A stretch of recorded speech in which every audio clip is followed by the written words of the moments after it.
coolest things about watching Snowman Gaming grow is gaining viewers from all over the world. I have many dedicated international fans that help contribute translated captioning to make my videos even more accessible to a wider audience, and I can't thank them enough for that. I've heard from several people that I actually have quite the following in Brazil, which is exactly where today's game hails from as well. As far as I can tell, this is the first major release from Long Hat House, other than a simple mobile game called Magenta Arcade, and it blew me away with how innovative it is. Let's talk about why you need to play Dandara.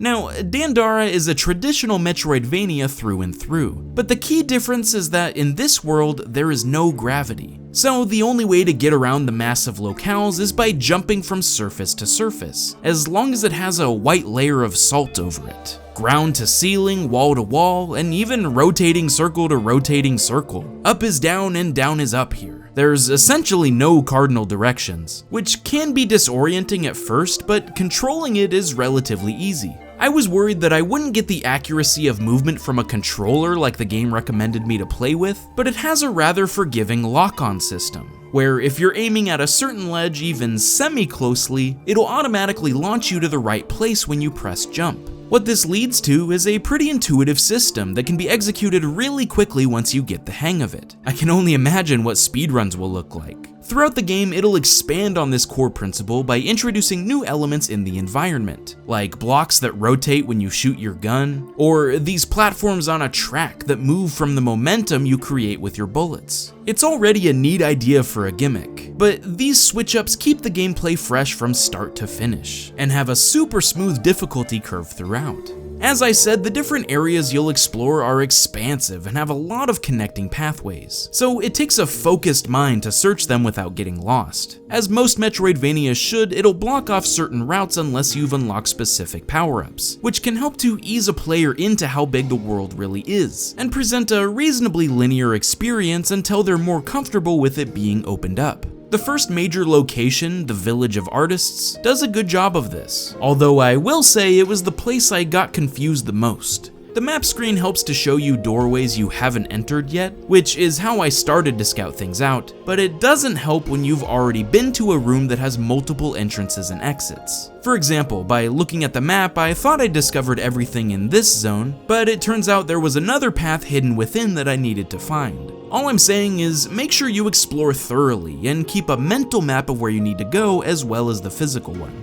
Aesthetically, this first city leaves quite a cool impression, as it draws from its Brazilian roots for its art style. From graffiti on the brick walls, to streetlights, dumpsters, and flashing restaurant signs. Overloader has a fantastic video elaborating on Dandara's influences, which I highly recommend checking out in the description below. It's in Portuguese, but don't worry, it has English subtitles too. You visit various artists throughout the town that can use their talents in painting or music to bring platforms to life and open up new pathways to investigate. From there, the game continues to build, from a sandy ancient ruin to a futuristic museum, and even a mind-bending dream sequence. While I do think some of the unlockable abilities focus too much on simply removing an impervious wall from your path, there is a lot of other tools at Dandara's disposal.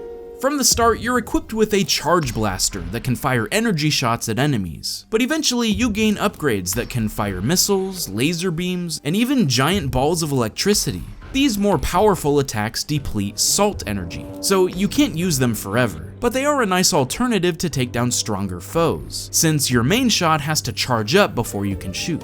On top of this, you'll gain power-ups to help you jump further distances, and even an invulnerable shield that can be used in tight spots as well. Your energy and health can be enhanced by collecting experience, and then spent at a campsite, very similar to the Dark Souls level-up system. But I think it's a lot more beneficial to do so here in Dandara. Boosting your health, the amount that a salt essence recovers, and increasing your max energy are practically necessary to take on some of the late-game baddies. It even has the same lose all your stuff when you die mechanic, that you need to go back and retrieve without dying again, otherwise it's gone for good. Death respawns you at the last camp you rested at, which can be punishing, but I think it sets a fair difficulty curve. There's a lot of risk versus reward here. Do I keep pushing onward to new territory, or go back to spend my earnings? You have to take each step cautiously and make sure you don't just blast through huge rooms packed with enemies. Plus, with such fluid movement, I didn't really mind trekking through certain areas more than once, and it does a good job of opening up shortcuts to make retreading old ground less of a pain.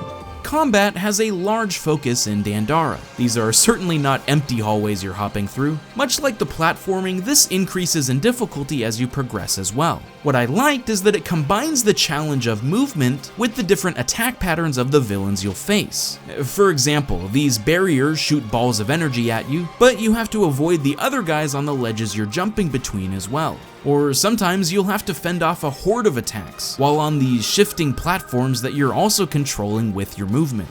By the end, seriously, some of these gauntlets are just brutal, and have a lot of different aspects you have to keep an eye on to stay afloat. You have a limited amount of recovery salt, and it takes a few seconds to use, so sometimes the best option isn't to just tank through it, but plan out your actions carefully, and make sure you have multiple options of how to avoid damage. Some of the best parts of the game were the boss fights, and my only complaint is that I was hoping there'd be more of them. It combines everything that Dandara excels at. Combinations of different threats, having to traverse around a giant arena, and using your varied arsenal to effectively take them down. The most clutch moment of the entire game for me was beating this boss with 1 health left, barely surviving long enough to succeed, and then having to cross through a few more screens of enemies before reaching a campfire.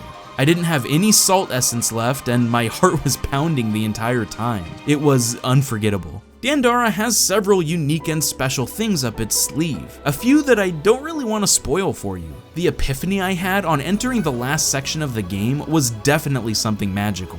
I beat the final boss in just over 5 hours, but this was with very minimal exploration. I'm sure there's a lot more hiding under the surface. That being said, I do wish it were a little longer, but for what it is now, it is easily something I can recommend at the price point of $15. Not only is it creative, but it's well designed too. It does a good job of balancing actual gating, a Metroidvania staple, and leaving a challenging area open to be discovered on its own. So you can walk into the wrong neck of the woods and be like, okay, I'm not supposed to be here yet, fall back, fall back! It also makes sure to introduce hazards before they're a threat, like these spikes warning you of what's to come, or making sure you understand a mechanic before throwing you into a screen full of it. While the game certainly isn't perfect, it's absolutely an experience worth having. I had a blast as it continued to build on the foundation it laid, and discovered the secrets this bizarre society had to offer.